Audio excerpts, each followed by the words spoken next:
काम क्रोध मदमान न मोहा, लोभ न क्षोभ न राग न द्रोह, जिनके हृदय कपट दंभ नहीं माया, तिनके हृदय बसहु रघुराया। आपका एक ये बिल्कुल अलग रूप हम देख रहे हैं और जो रूप आपका हम टेलीविजन पर देखते हैं बहुत अलग रूप है। मेरी आवाज लाउड है।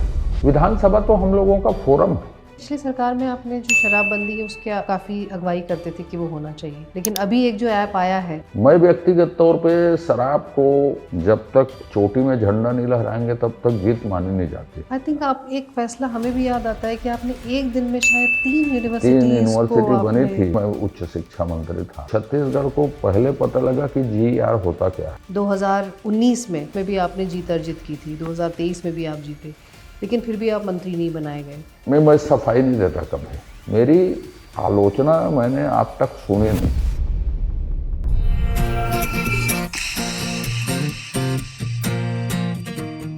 रोज़मर्रा की ज़िंदगी में हम बहुत सारे लोगों से मिलते हैं, लेकिन उनमें से कुछ लोग ऐसे होते हैं जो अपनी पहली ही मुलाकात पर हमारे जहन में छाप छोड़ जाते हैं।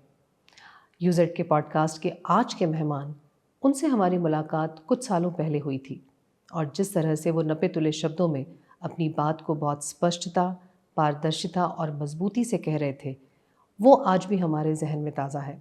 आइए मिलते हैं छत्तीसगढ़ शासन के पूर्व मंत्री, वर्तमान में प्रदेश भाजपा के प्रवक्ता और विधायक अजय चंद्राकर जी से। बहुत बहुत स्वागत है आपका अनस्क्रिप्टेड ज़िंदगी विद कीर्ति पॉडकास्ट में अजय जी।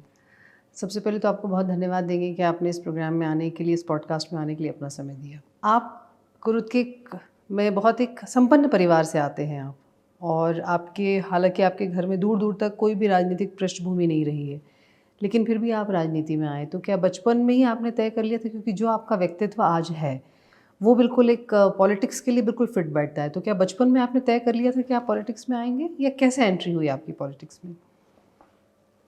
बचपन से मुझे सोशल वर्क में काफ़ी रुचि थी।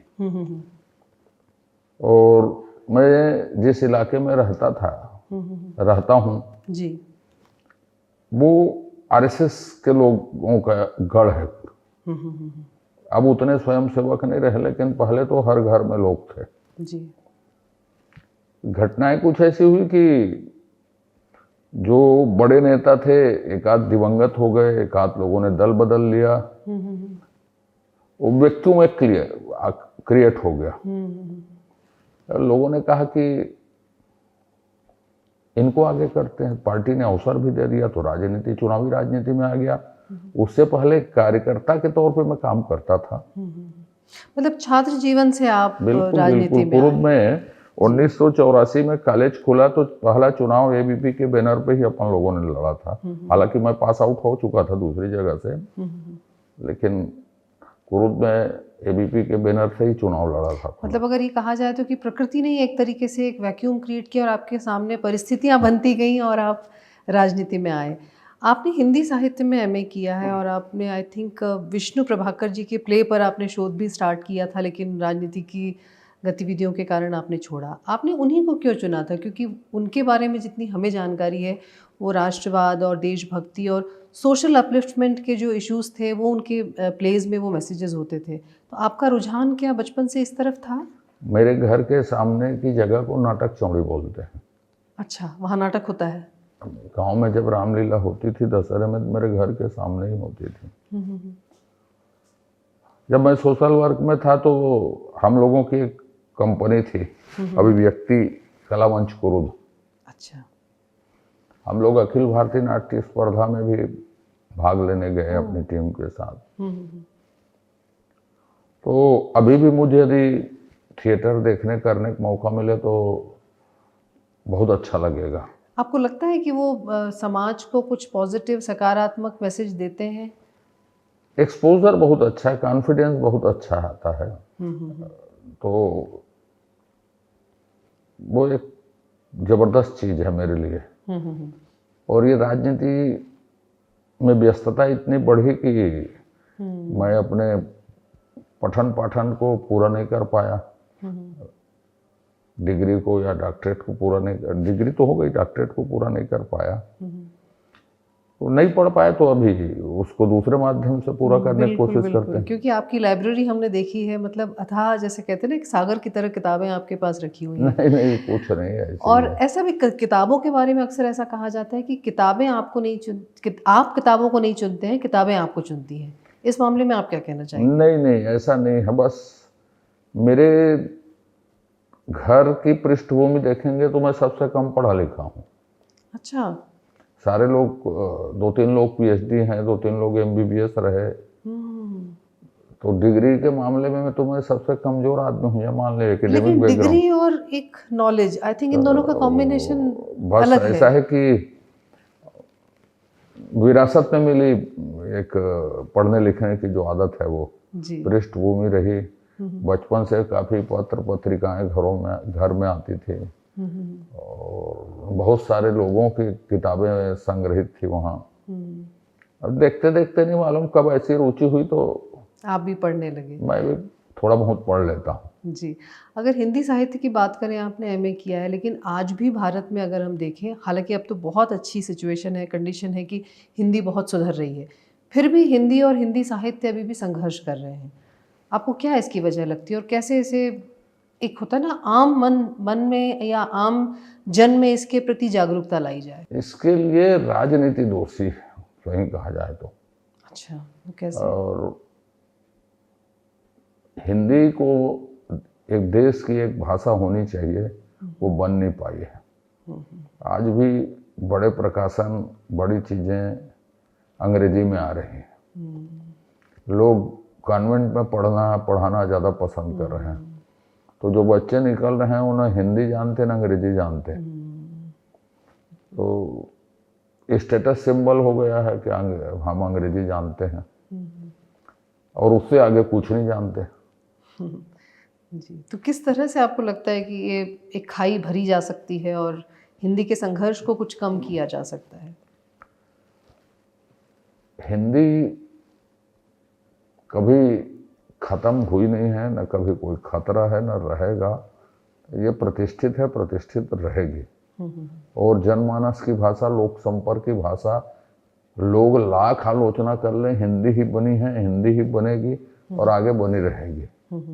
कुछ ही स्टेट हैं जो इसकी आलोचना करते हैं, हम नाम लेना उचित नहीं है, और वो दिखाने के भी लोग विरोध करते हैं। वो लोग यहाँ आते हैं तो हिंदी अच्छी बोलते हैं, हम जाते हैं तो हिंदी अच्छी समझते हैं, पर उनकी राजनीतिक मजबूरियां हैं कि विरोध करना है, इसलिए करते हैं। तो इसलिए मैंने कहा राजनीति जिम्मेदार है। यदि वो संकीर्णता छोड़ दें तो एक राष्ट्रभाषा के रूप में स्थापित अच्छे से हो सकती है।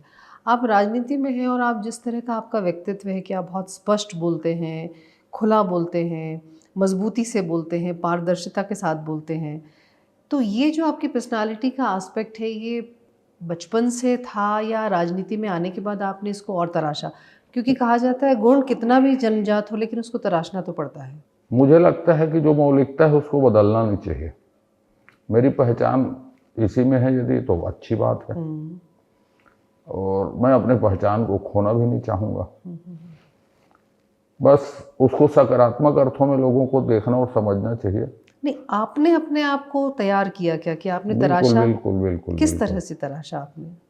बस 25 साल से तो विधानसभा में, राजनीतिक दल में है, राजनीतिक गुरु लोग हैं, ज़्यादातर समय विपक्ष में रहे। राजनीति में तो आक्रमण की आदत, शुरुआत जी।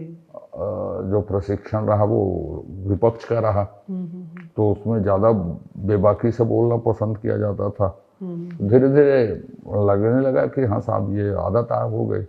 लेकिन अब ऐसा है कि स्पष्ट बोलना, बेबाकी से बोलना एक ज़्यादा ज़रूरी, अच्छा लगता है। अच्छा लगता है, क्योंकि देखा गया है कि जब विधानसभा में जब भी प्रश्न उठते हैं, और आप अपनी ही पार्टी के मंत्रियों से भी आप उसी तरीके से, उसी शैली में बात करते हैं, क्योंकि आप वो पारदर्शिता चाहते हैं, वो स्पष्टता चाहते हैं। विधानसभा तो हम लोगों का फोरम है, और हम जनता के प्रति जवाबदेह होते हैं। तो जनता के विषय आएंगे तो विचारधारा, अपनी सरकार को भी सीमाओं के अंदर हम कोशिश करते हैं कि जनता अवगत हो, शासन का दृष्टिकोण क्या है, यदि गलत है तो कार्रवाई क्या हो। और कई बार मेरी आवाज़ लाउड है तो उसको भी लोग ये समझ लेते हैं कि साहब ये चिल्ला उत्तेज के है, बोल रहे हैं या चिल्ला जोर के से बोल रहे रहे हैं। हैं। तो ऐसा भी गलतफहमी कभी कभी हो जाती है। लेकिन जनता के प्रति जवाबदेही है तो कोशिश करते हैं कि वो सभी लोग उसके लिए जिम्मेदार बने।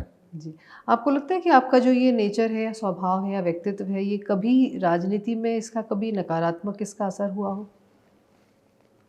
क्योंकि एक बड़ी फाइन लाइन है, क्योंकि इधर खस के तो अलग है और इधर आए तो नहीं, मैं पॉजिटिव तो है। ये समझता हूँ कि जिस पार्टी में मैं काम करता हूँ, जो मेरे नेता हैं, जी।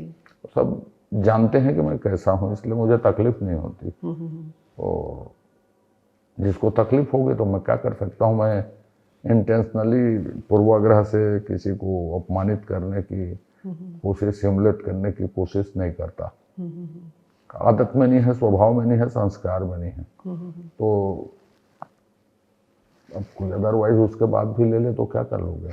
संस्कार की आप अगर बात कर रहे हैं तो हमने ये देखा है कि आप कुरुद में साल भर में तकरीबन एक बार तो कम से कम कथा वाचन का प्रोग्राम आप अरेंज कराते हैं। तो ये आपकी धर्म और आध्यात्म के प्रति आस्था है या राजनीति? दो तीन चीजें हैं इसमें। एक तो वो गांव है जिसमें महिलाओं के लिए कोई काम नहीं, मनोरंजन के काम नहीं साधन होते। नहीं है। घर से निकले ऐसा अवसर कम मिलता है। अच्छा। शहरों में तो बहुत सारी चीजें हैं। दूसरा, जो महिलाएं हैं ग्रामीण पृष्ठभूमि की, वो धार्मिक कार्यक्रमों को ज़्यादा पसंद करती। तीसरी बात यह है कि हमारी जो सनातन परंपरा है, कहीं ना कहीं से तो अभिव्यक्त होती है। और जब वो अभिव्यक्त होकर लोगों तक पहुंचती है तो हम लोगों को भी अच्छा लगता है कि साहब हमारी विचारधारा के निकट का काम कर रहे हैं और जनता। और तीसरी बात, विचार संस्कार की नई पीढ़ी है तो अपने वांग्मय से परिचित होती महिलाओं के अतिरिक्त। तो बहुत सारे उद्देश्य एक साथ इसके साथ हो जाते हैं। मिलके हो जाते हैं। अगर हम सिर्फ धर्म और आध्यात्म की बात करें, आप पढ़ते भी हैं और आप बोलते भी बहुत अच्छा हैं, कोई भी विषय हो, और हमने कई बार आपको धर्म और आध्यात्म पे बोलते हुए भी सुना है। आपकी फिलॉसफी क्या है धर्म और आध्यात्म को लेकर? मेरी फिलॉसफी कुछ भी नहीं है विशेष। सनातन मजबूत हो, सनातन विस्तारित हो, लोग जाने उसके बारे में। अभी जो बात कही जाती है वो जानते नहीं हैं लोग सनातन को। किसी एक आध लाइन को पकड़ के आलोचना कर लेते हैं, पूरी बात करोगे तो नहीं जानते। दूसरी बात यह है कि आस्था एक व्यक्तिगत विषय में प्रतिदिन कोशिश करता हूँ मेडिटेशन करने की। अच्छा। प्रतिदिन मेरे गुरुजी ने जैसी पद्धति मुझको बताई है जी। तो कोशिश करता हूँ कि उसको करूँ नियमित। और लोगों से यही कहना चाहूँगा कि संकीर्णता जिसके मन में है वो सनातन के साहित्य को पढ़ें तो शायद वो सभी चीज़ें भूल जाएंगे कि ऐसा ज्ञान दुनिया को हिंदुस्तान ने दिया है। आपका एक ये बिल्कुल अलग रूप हम देख रहे हैं, और जो रूप आपका हम टेलीविज़न पर देखते हैं या जो प्रोजेक्ट किया जाता है वो बहुत अलग रूप है। अगर हम उस रूप की तरफ आएँ तो 3 सवाल मन में उठते हैं। पहला सवाल ये उठता है कि आपने 2019 में जब बहुत ही सीमित मात्रा में विधायक जीते थे, उसमें भी आपने जीत अर्जित की थी। 2023 में भी आप जीते, लेकिन फिर भी आप मंत्री नहीं बनाए गए। तो वो आप उसका क्या कारण मानते हैं और आपको उस चीज़ के लिए बुरा लगता है? मंत्री बनाना या नहीं बनाना ये मुख्यमंत्री का विशेषाधिकार है, पहली बात तो। दूसरी बात, जो लोग बने हैं वो भी अच्छा काम कर रहे हैं। बुरा लगने का सवाल है तो वो कभी ऐसा हो ही नहीं सकता, क्योंकि मैं जिस विचारधारा, जिस पार्टी में पला बढ़ा, संस्कारित हुआ हूँ, तो यही स्वीकार करके चलता हूँ कि जो किया है सोच समझ के किया होगा। मेरे लिए भी करेंगे तो सोच समझ के कुछ रखे होंगे। तो उन निर्णयों के प्रति असंतोष व्यक्त करना या किसी तरह के एक्टिविटी करना मेरे स्वभाव में नहीं है वो। फिर ये जो आपने कुछ समय पहले एक मौन धरना जो आपने एक किया था, उसकी क्या वजह थी? मौन धरना तो कांग्रेस के संस्था के खिलाफ था।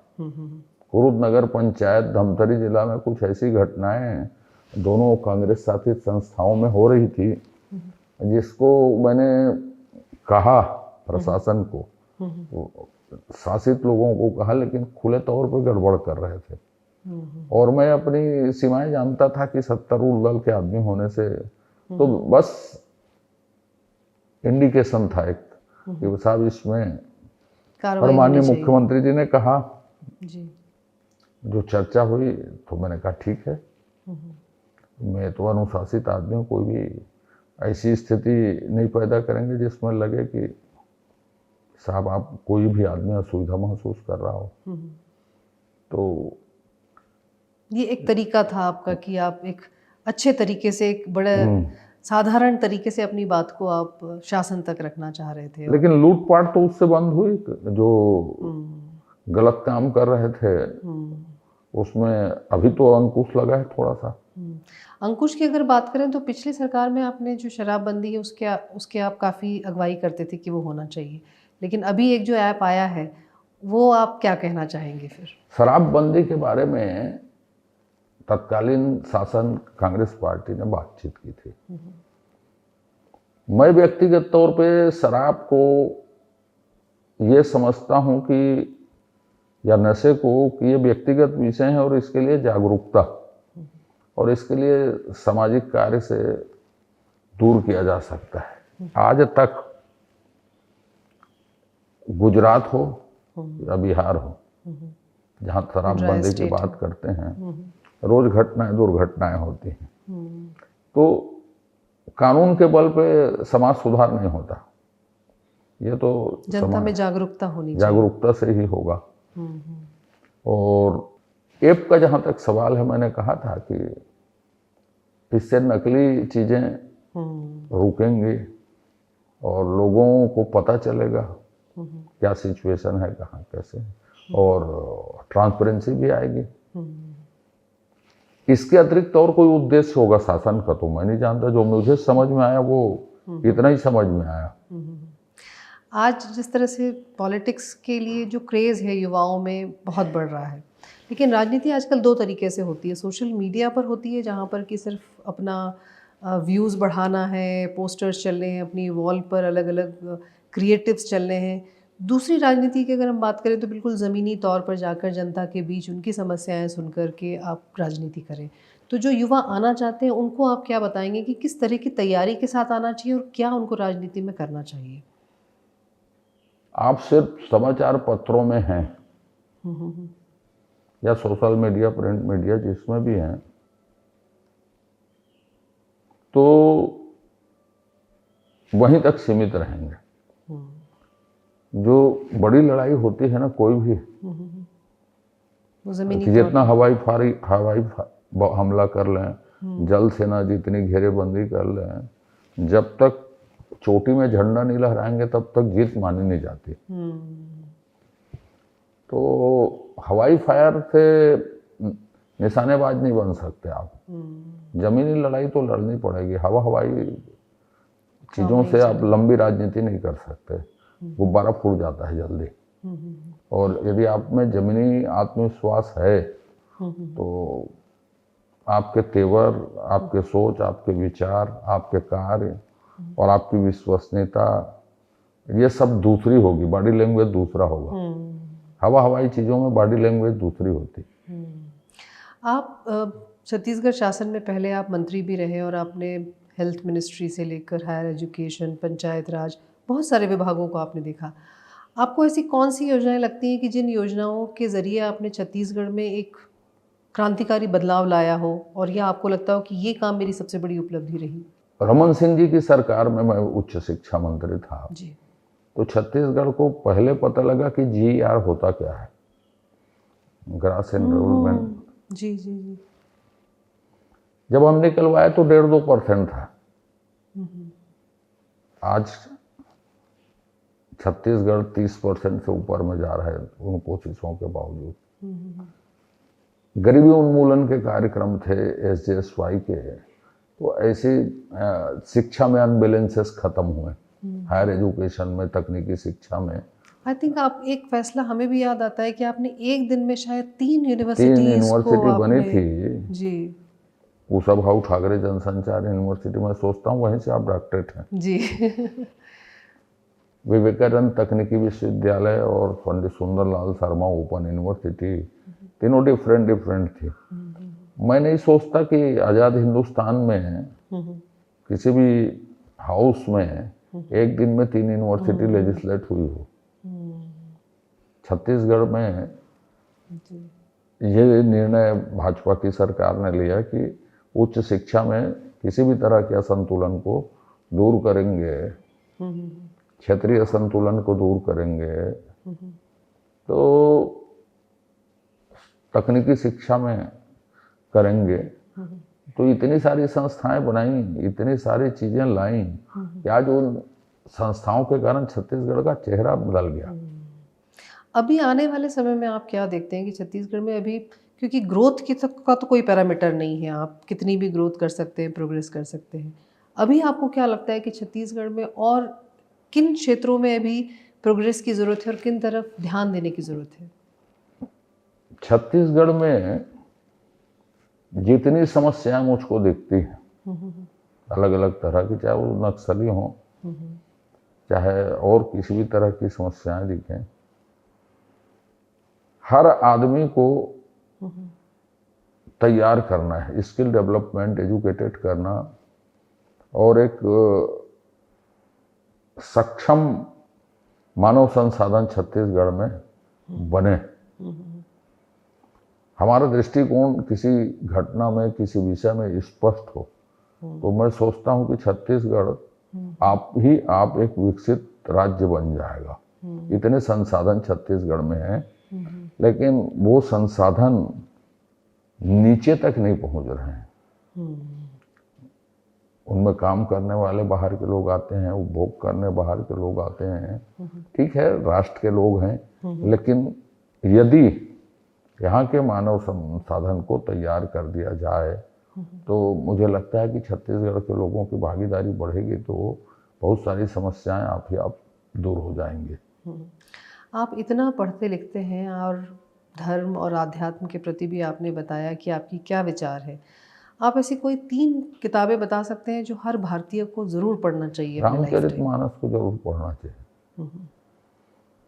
और गीता भी कहा जाता है कि गीता नहीं भी नहीं, गीता ही नहीं, मैं तो विधानसभा में अपने परिचय में लिखा हूँ कि रामचरितमानस जरूर पढ़नी चाहिए। गीता तो थोड़ा समझने में कठिन लगेगी लोगों को, पर गीता की हर बातें आपको मिल जाएंगे रामचरितमानस में, यदि आप पढ़ेंगे गंभीरता से तो बिल्कुल गीता पढ़नी चाहिए। रामचरितमानस का क्या आपने ऐसा मैसेज है जो अपनी लाइफ में उतारा है आपने? काम क्रोध मदमान न मोहा, लोभ न क्षोभ न राग न द्रोह, जिनके हृदय कपट दंभ नहीं माया, तिनके हृदय बसहु रघुराया।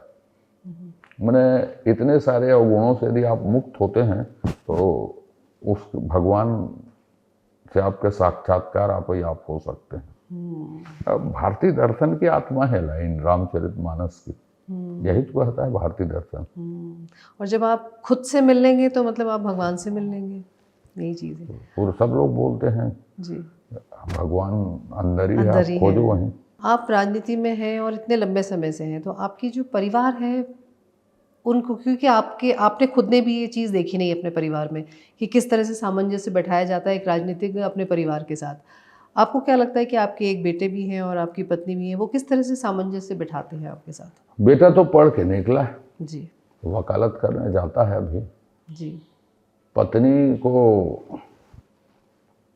अपने दैनंदिनी के कार्यों में, अपने घर को देखने में ही आनंद आता है, ऐसा मुझे लगता है। जी। इसके अतिरिक्त मैंने आज तक नहीं देखा कि उनको कोई दूसरी तरफ रुचि हो। राजनीति में भी मैं नहीं देखता कि कोई रुचि है उनको। मेरे लिए वोट मांगने जरूर चल देती है कभी कभार।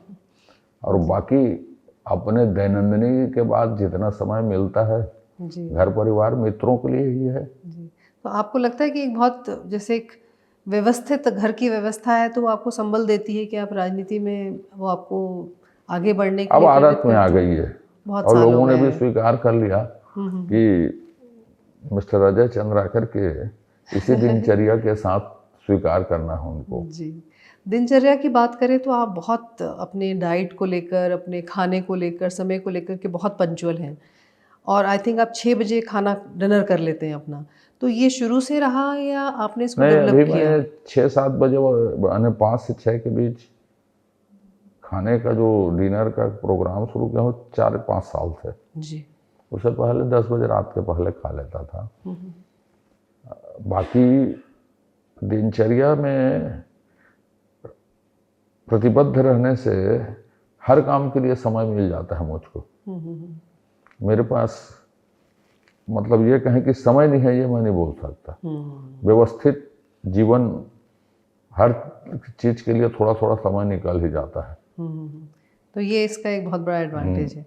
चलते चलते ये बताइए, हालांकि आपसे बातें करने का तो अगर हम सवाल पूछने जाएंगे तो सवाल कभी ख़त्म नहीं होंगे, लेकिन एक सवाल आपसे जानना चाहेंगे कि इतने साल की आपने राजनीति की है और अजय चंद्राकर अपने आप को खुद छत्तीसगढ़ में किस तरीके से वो जाने जाएं ऐसा चाहते हैं? राजनीति में मैं हूँ जब तक शरीर है तब तक सक्रिय रहूंगा। भूमिकाएं मेरी क्या होंगी ये पार्टी जाने, उनको उपयोग करना है मेरा।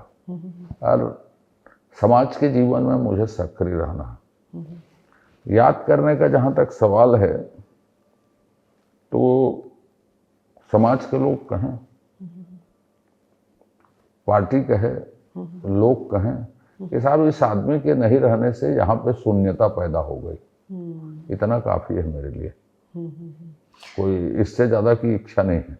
जी, क्योंकि कहीं हमने किसी का इंटरव्यू देख रहे थे, नाम एग्जैक्टली हमें याद नहीं आ रहा है, वो व्यक्ति ये कह रहे थे कि मेरे रहते मुझे लोग याद करें ना करें, लेकिन जब मैं मरूं तो उस वक्त मेरे लिए बहुत दुख मने कि भाई बहुत अच्छा इंसान था, यही मेरी असली कमाई होगी। नहीं, दुख माने मत माने वो तो उनकी स्वतंत्रता, कौन देखता है उसको। ये महसूस करेंगे साहब ये शून्यता है जो वही कर सकता था। ये शून्यता को अब भरने वाले लोग नहीं, आएंगे कि नहीं आएंगे। चाहे वो कुरुत के लोग हों, चाहे घर के लोग हों, चाहे जो मेरा कार्य क्षेत्र है। साहब जैसे मैं हमेशा लगता है कि ये काम और करूंगा, कर पाया तो अच्छी बात है, नहीं कर पाया तो अच्छी, बस इतनी सी इच्छा, इससे ज़्यादा नहीं। और आपका इतना लंबा राजनीतिक करियर रहा, कई कंट्रोवर्सीज भी हुई, आपको लगता है कि कभी कोई ऐसी कंट्रोवर्सी है जिसको आज तक आप उसकी क्लैरिटी नहीं दे पाए हो, क्लैरिफिकेशन नहीं दे पाए हो, ऐसा लगा? कंट्रोवर्सी में मैं सफाई नहीं देता कभी। अच्छा, क्यों? अगर आप सही हैं तब भी नहीं? तो सफाई देना तो स्वीकार करना होता है। मैं अपनी ओर से, अपने मन से गलती मत हो ये हमेशा कोशिश करते रहता। मेरी आलोचना मैंने आज तक सुनी नहीं। अच्छा। मेरी आलोचना आपकी व्यवहार प्रणाली है, आपके निजी जीवन। मैं किसी के साथ बैठा हूँ, किसी के साथ घूम रहा हूँ, कॉफी पी रहा हूँ, या जब कोई चीजें आप आलोचना नहीं कर पाते तब व्यवहार प्रणाली को आलोचना, निजी जीवन की आलोचना, तो इस बारे में क्या सफाई देंगे? कोई आलोचना तो इतनी अच्छी चीज है, कोई करे तो उसको जवाब देने में मजा आता है, लेकिन आप टिप्पणी को आलोचना मत समझिए। वो भी नकारात्मक टिप्पणी को क्या आलोचना मानूंगा मैं? ये तो आपने बहुत बड़ी बात कही। तो इसलिए उसकी कोई सफाई नहीं। आलोचना यदि कोई करे कि साहब आपने अपने विभाग में ये गलत किया, आपने ये योजना गलत हुई, आपने करप्शन किया, आपने ये किया, आपने वो किया, मेरे परफॉर्मेंस में, काम में आलोचना करें तो मैं उसको स्वीकार करूंगा, उत्तर दूंगा। और मैं तो पार्लियामेंट्री अफेयर मिनिस्टर रहा हूं, मैं हमेशा बोलता हूं कि असहमत होने का अधिकार लोकतंत्र की आत्मा है। और आलोचना उस तो आत्मा मानता हूं मैं डेमोक्रेसी की, तो उससे क्यों भागना? लेकिन नकारात्मक टिप्पणी को कौन उत्तर देगा? क्यों एनर्जी वेस्ट करना? सवाल ही पैदा नहीं होता, आप बोलते रहें। बहुत बहुत धन्यवाद अजय जी आपका। आप हमारे पॉडकास्ट में आए और आपने इतने अलग अलग विषयों पर इतने अच्छे से, इतनी खूबसूरती से सारी चीज़ों को आपने बताया, और आपका एक बार फिर से बहुत बहुत धन्यवाद। आज अजय चंद्राकर जी के साथ इस पूरे कॉन्वर्सेशन में एक बात बहुत ही गहराई से समझ में आई कि अगर किसी विषय पर आपकी जानकारी है, आप मेहनत कर सकते हैं, और अगर आप अपने प्रति ईमानदार हैं, तो आपके व्यक्तित्व में साहस, निडरता और मजबूती अपने आप आ जाती है। आपके और हमारे इस रिश्ते की मजबूती भी इसी पर निर्भर है कि आप हमें कमेंट बॉक्स में हमारा पॉडकास्ट कैसा लगता है आपको ज़रूर बताएं। साथ ही हमारे चैनल को लाइक और सब्सक्राइब करना ना भूलें। अगले एपिसोड में फिर होगी मुलाकात। तब तक आप सभी अपना खूब ख्याल रखें और देखते रहें हमारा पॉडकास्ट।